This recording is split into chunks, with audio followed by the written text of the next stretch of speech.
Kingfisher always had a reputation for being a luxury-focused airline, but did you know the Indian carrier had ordered the Airbus A380?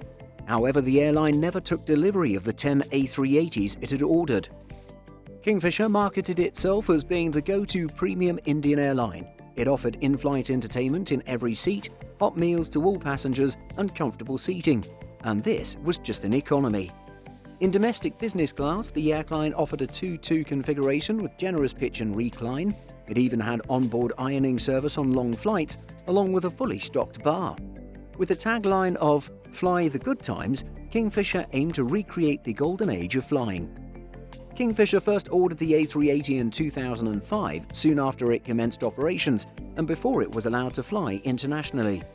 Many analysts questioned the logic behind purchasing the A380. Competitors Air India and Jet Airways were buying smaller 777s and 787s to offer more frequencies.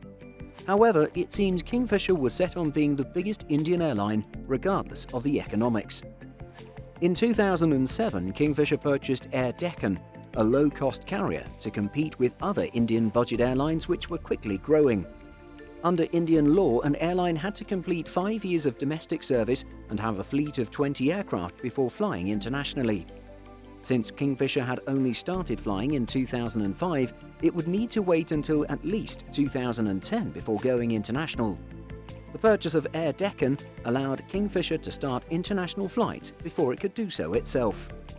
In light of the airline's ability to fly internationally, Kingfisher doubled its order for the A380 from 5 to 10, and the delivery date for the first of the jets was set for 2010 or 2011. Kingfisher started out with 4 A320s on domestic routes, but eventually ordered a staggering number and variety of wide bodies, including the Airbus A380, A350, A340, and A330. While Kingfisher had set its expectations high, the airline failed to turn a profit even once.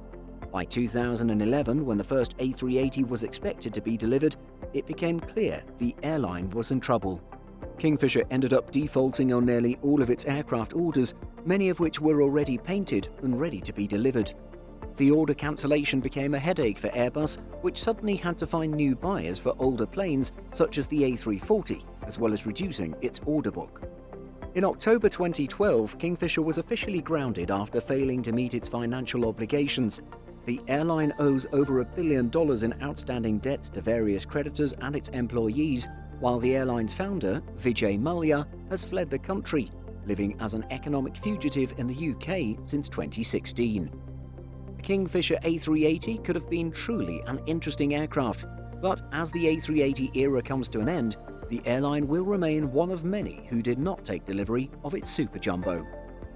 What do you think about Kingfisher's plans? Let us know in the comments below. If you like this video, please like and subscribe to the Simple Flying channel, and be sure to click the notification bell.